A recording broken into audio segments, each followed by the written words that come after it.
పశ్చిమ మధ్య బంగాళాఖాతంలో ఏర్పడిన అల్పపీడనం ప్రభావం ఏపీపై ఉంటుందని వాతావరణ శాఖ అధికారి శ్రీనివాసరావు తెలిపారు. దీని ప్రభావంతో రానున్న 3 రోజుల్లో ఏపీలో చెదురుముదురు వర్షాలతో పాటు అక్కడక్కడ భారీ వర్షాలు పడే అవకాశాలు ఉన్నాయన్నారు. ఆ తర్వాత 4 రోజుల పాటు తేలికపాటి నుంచి ఓ మోస్తరు వర్షాలు పడే అవకాశాలు ఉన్నాయని ఆయన తెలిపారు. వేటకు వెళ్లే మత్స్యకారులు జాగ్రత్తగా ఉండాలంటున్న విశాఖ వాతావరణ శాఖ అధికారితో మా ప్రతినిధి ప్రశాంత్ ఫేస్ టు ఫేస్. పశ్చిమ మధ్య బంగాళాఖాతంలో అల్పపీడనం ఏర్పడింది. ఇది మన ఏపీలో ఏ విధంగా ఉండబోతుంది అన్నది మనతో మాట్లాడడానికి వెదర్ ఆఫీసర్ శ్రీనివాసరావు గారు అయితే ఉన్నారు. ఆయనతో మాట్లాడదాం. సార్ చెప్పండి సార్, అల్పపీడనం ఏర్పడిందని చెప్తున్నారు సార్, ఇది ఎలా ఉండబోతుంది సార్ ఏపీలోని? ఇప్పుడైతే west central Bay of Bengal అంటే దానికి అడ్జాయినింగ్లో ఉన్నటువంటి నార్త్ వెస్ట్ బే ఆఫ్ బెంగాల్లో ఈరోజు అయితే ఉత్తరాంధ్ర మరియు దక్షిణ ఒరిస్సా తీర ప్రాంతానికి దగ్గరలో అల్పపీడనం ఏర్పడింది.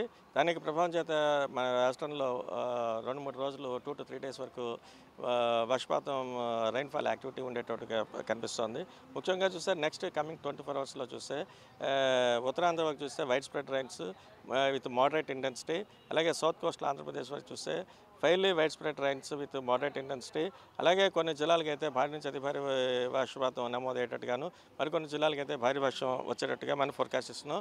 ముఖ్యంగా చూస్తే కాకినాడ, అనకాపల్లి, విశాఖపట్నం, విజయనగరం, శ్రీకాకుళం ఈ జిల్లాలకు అయితే భారీ నుంచి అతి భారీ వర్షపాతం 1-2 చోట్ల వచ్చేటట్టుగా ఫోర్కాస్ట్ ఇస్తున్నాం. మరికొన్ని జిల్లాలు ఏంటంటే Parvathipuram, Manyam, Alluri Sitaramaraju, Yanam, Eluru, east and west Godavari, Konaseema, దక్షిణ కోస్తాలు అన్నటువంటి కృష్ణా, నెల్లూరు ఈ జిల్లాలకైతే 1-2 చోట్ల భారీ వర్షపాతం నమోదయ్యేటట్టుగా మనం ఫోర్కాస్ట్ ఇస్తున్నాం.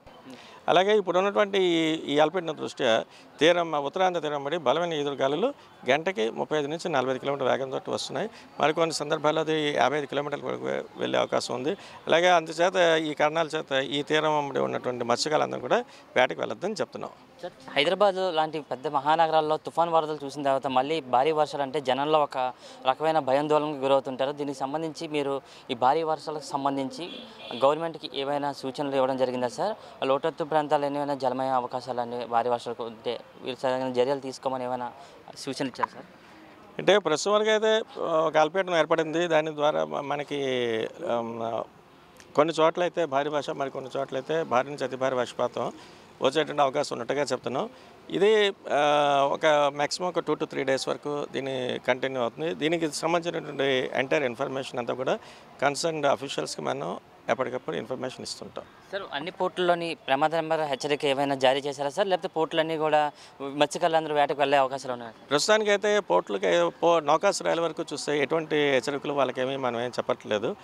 అలాగే నెక్స్ట్ మత్స్యకారుల వరకు చూస్తే ఉత్తరాంధ్ర వరకు చూస్తే ఆ తీరం వెంబడి మత్స్యకారులను వేటకు వెళ్ళొద్దని చెప్తున్నాం. ఇది ఇక్కడ పరిస్థితి మనం చూస్తున్నాం. మరొక 3 రోజుల పాటు అయితే మాత్రం అల్పపీడన ప్రభావం ఏపీలో అయితే ఉంటుందని అయితే ఇక్కడ వెదర్ ఆఫీసర్ చెప్పడం జరుగుతుంది. మత్స్యకారులు కూడా వేటకు వెళ్లే ముందు కాస్త అప్రమత్తంగా ఉండాలని అయితే మాత్రం ఇక్కడ వెదర్ ఆఫీసర్ శ్రీనివాసరావు గారు అయితే సూచించడం జరుగుతుంది. కెమెరా పర్సన్ ప్రేమ్తో Prashanth, VBC on TV, Vizag.